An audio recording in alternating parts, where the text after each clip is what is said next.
All right, welcome everyone to this explainer. Look, if you are sitting in the C-suite, or maybe you're on a board of directors, this specific briefing is designed entirely for you. Today, we're setting a really high-level strategic tone about a massive upcoming market shift, because we aren't just looking at a new piece of technology here. We are looking at a fundamental rewiring of how business is going to operate in Europe, and honestly, well beyond. So let's dive right into this. There's this concept called the Spectre principle, and it tells us something really crucial. The most powerful position in any market isn't the best player. It's actually the architect of the game. This idea completely challenges traditional thinking, right? True strategic leaders don't just focus on playing the game better, pushing out a faster product or a slightly better ad campaign. They focus on designing the rules of the game itself. I want you to keep this concept of the architect in your mind, because it's the exact lens we need to understand these new AI regulations.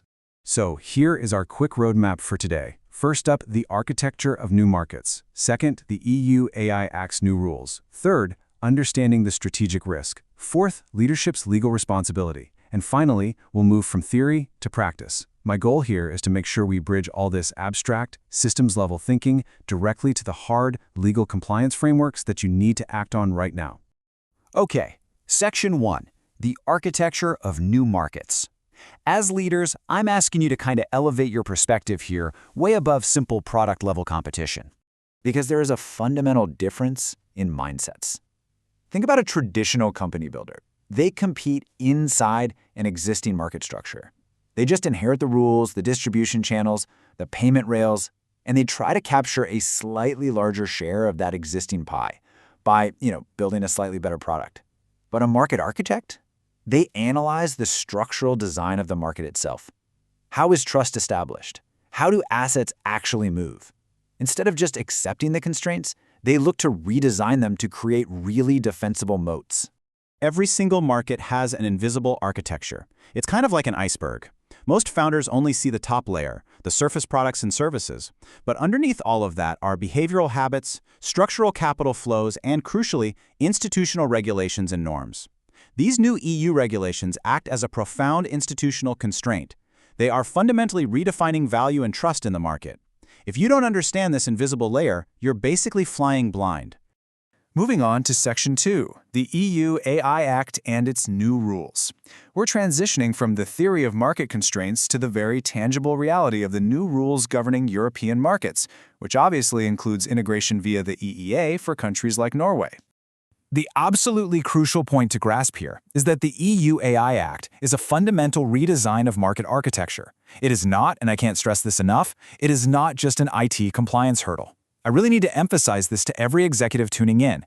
You literally cannot look at the AI Act as some annoying checklist for your tech department to handle in the basement. It's a massive structural shift in how value is safely created and governed within your business. So how does it work? Well, this new structure is organized through a really strict risk-based approach, broken down into 4 categories. First, unacceptable risk systems. Think social scoring. These are just outright banned, no exceptions. Then we have high risk. A good example here is an AI used for HR screening and recruitment that requires extensive documentation, human oversight, the whole shebang. Next is limited risk, like chatbots, which mostly just require you to be transparent that it is an AI. And finally, minimal risk, like basic spam filters, which don't have special rules. The takeaway, different business use cases attract vastly different levels of regulatory scrutiny. You have to know exactly where your operations sit on this board. Let's look at Section 3, understanding the strategic risk. What are the actual existential risks associated with failing to adapt to this newly architected market? Let's talk about the ultimate risk, 7%.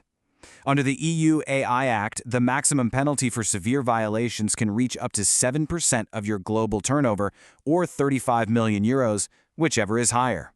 For a lot of organizations, a fine of that magnitude isn't just a slap on the wrist, it's an existential threat. It puts it right on par with the strictest GDPR penalties we've seen. Actually, scratch that. It's not even just about the fines.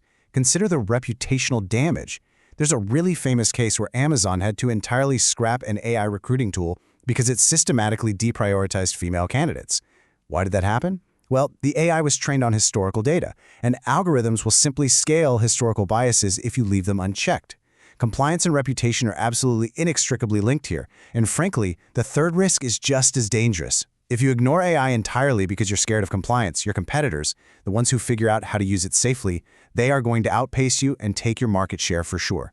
Section 4. Leadership's legal responsibility. Now we are shifting focus directly to the specific, non-delegable legal duties placed right on the shoulders of the C-suite. Have a look at Article 4 of the AI Act. This legally mandates that providers and deployers ensure a sufficient level of AI literacy for their staff. This is not a friendly recommendation. It makes basic AI competence a strict statutory requirement. AI training is no longer a voluntary HR perk. It's not a nice-to-have anymore. It is quite literally the law. And who exactly needs this training? Basically, everyone. All employees using AI, all leaders and decision-makers, and yes, even external contractors acting on your behalf. And listen, here is a massive red flag for compliance. The European Commission explicitly states that just handing out user manuals to your staff, that is legally insufficient. Targeted contextual role-based training is mandatory. You can't just email a PDF and call it a day. So what this means is we have to execute what I call the anti-delegation pivot. Delegating your AI compliance to IT is a fatal error. IT cannot own your legal and strategic liability. Taking strategic governance ownership has to come directly from the C-suite. Accountability for AI governance, for ensuring your workforce is legally literate in AI, rests solely with the board and top management. If things go wrong, the regulators are going to be looking at you, not your software engineers. Okay, final section, from theory to practice. We've covered the systems and the laws, so now let's focus entirely on the immediate actionable steps you, as leaders, must take to safeguard your operations today. First things first, you need to understand the timeline, because the clock is already ticking. The Act officially entered into force in the EU back in August 2024. But crucially, that Article 4 requirement for AI literacy, that applied in the EU starting February 2025. Broad enforcement hits in late summer 2026, which is also when EEA integration happens for markets like Norway. And while 2026 might sound far away, the preparation window to train your staff and properly classify your systems is closing incredibly fast. So what do? Here are the 3 immediate, concrete steps leadership must initiate today to transition from risk exposure to structural compliance. Step 1. Map every single AI system currently in use across your entire organization. You can't govern what you can't see, right? Step 2. Initiate that Article 4 AI literacy training immediately. Get your people up to speed. Step 3. Establish strict internal AI guidelines and governance frameworks.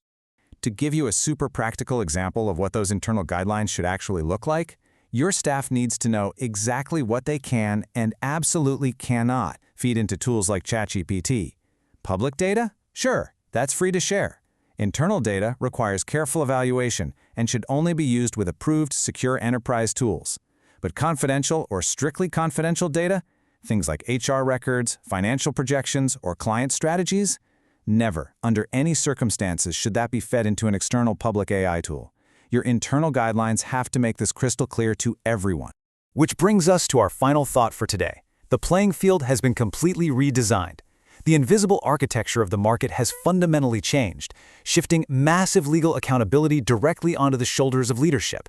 So I want to leave you with this final, provocative question.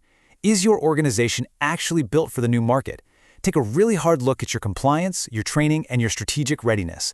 The architects have written the new rules. Now, it's up to you to ensure your enterprise is actually equipped to play the game.